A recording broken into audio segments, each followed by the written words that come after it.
Payag ka sa 299 na engagement ring. Hindi po ako papayag. Depende nga po sa sitwasyon. Kasi po kung kaya na naman po niya mag-earn ng malaki, hindi po ako papayag. Hindi po. Kasi even exchange gift, 500 na ang price.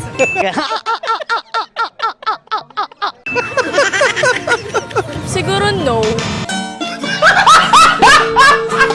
Opo. Bakit?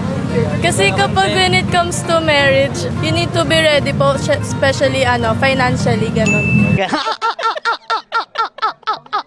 So it's a no. Yeah, it's a no.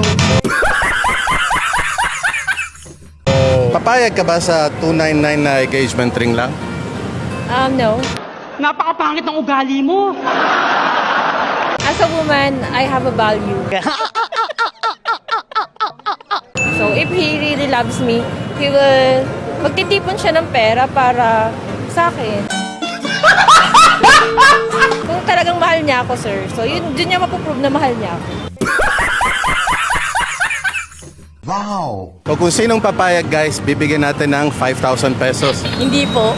Napakapangit ng ugali mo. Grabe ka naman. Bakit? Wala, sa simpleng bagay nga lang hindi mo kayang paganda na. Paano pag naging asawa mo pa ako?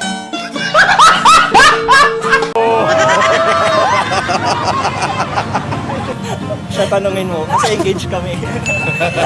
So if it was 299? Pwede naman. Pwede naman mas more expensive, gano'n? Kung ano yung kaya ng lalaki. Pero 299, Okay lang. okay na? Yeah! Nasaan yun? Is the thought that matters. 299 na engagement ring. Papayag kayo? Hindi po. Napakapangit ng ugali mo. No? Bakit? Hindi lang po ako magsisettle sa ganito. Oh, di ba? Sa ano po? Kasi sa future din po makikita yun. Kung paano mo bigyan yung babae yung price na ganun po. Papayag ka sa 299 na engagement ring? No. Kung alam ko na may kakayanan yung boyfriend ko, nabilan ako ng mas deserving sa akin. So, deserve ko naman ng mas higher than 299. Miss, pwede magtanong? 299, 299 pesos. Opo. Payag ka? Kung mahal mo naman, di naman siya di naman kailangan mamahalin din yung ibibigay mo. Oh my God! Wow! I've been broken na din kasi and then di ako nakaka-receive ng gifts and pag nag-propose yung boyfriend ko sa akin ng 299 na di natanggapin ko pa rin kasi di naman basihan yung yung price ng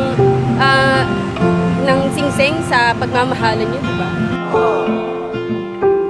Kahit nga walang ring, siguro if lulod siya sa akin, sasabihin niya sa akin, i-marry niya ako, then I will.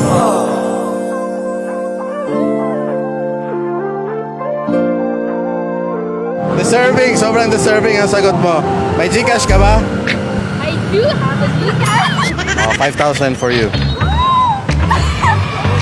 Thank you so much! Pambili na ng singsing.